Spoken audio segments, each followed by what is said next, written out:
Welcome to Exam Sale and the JNCIS-SEC Syllabus Overview. This voiceover will guide you through every exam domain and what you need to learn for success.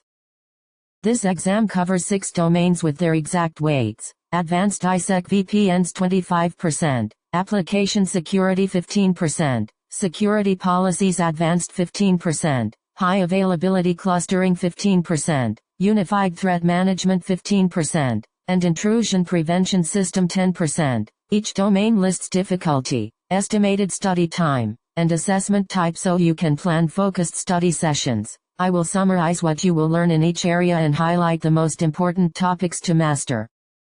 Advanced ISEC VPNs is weighted at 25%, marked hard, and estimated at 14 hours with scenario-based assessment. You will learn complex VPN topologies including hub and spoke designs and spoke-to-spoke deployment requirements, how to configure hub and spoke VPNs with OSPF and verify next hop tunnel binding tables. The domain also covers PKI integration where you must understand CA profiles, certificate management, OCSP and CEP enrollment, and group VPNs and ADVPN including auto-discovery, dynamic shortcuts, ICAV2 configuration, and GICAV2 exchanges.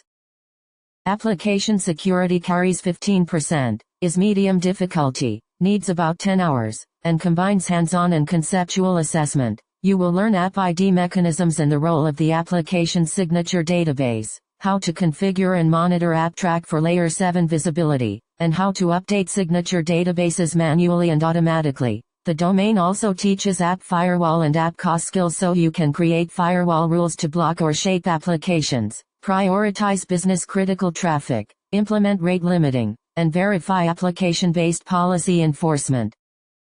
Security Policies Advanced is weighted at 15%, medium difficulty, about 8 hours, and assessed conceptually and via scenarios. You will learn differences between global and zone-based policies, how to configure policy schedulers for time-based access, and how to implement policy-based logging and session management while understanding policy evaluation order. The domain also covers security intelligence feeds, configuring dynamic address groups for automated blocking, integrating the SRX with Juniper ATP Cloud, and applying SEC Intel profiles to security policies.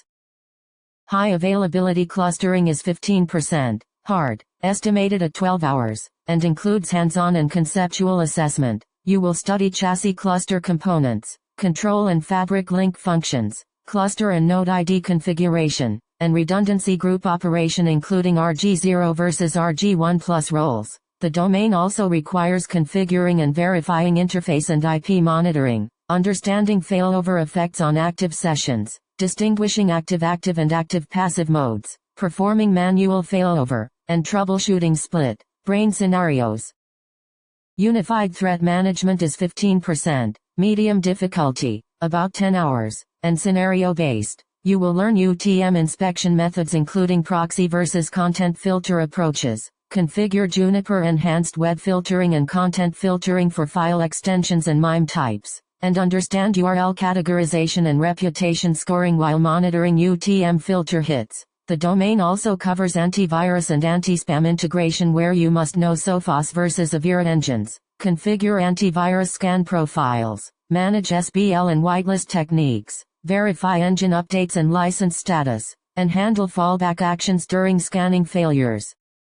Intrusion Prevention System is 10%, medium difficulty, about 8 hours, and assessed conceptually and through scenarios. You will learn IPS signature types and components, how the IPS rule-base functions, and how to configure IPS policies and attack objects with appropriate notification and action settings. The domain also expects you to update the IPS signature database and monitor IPS events and logs to verify detection and response behavior.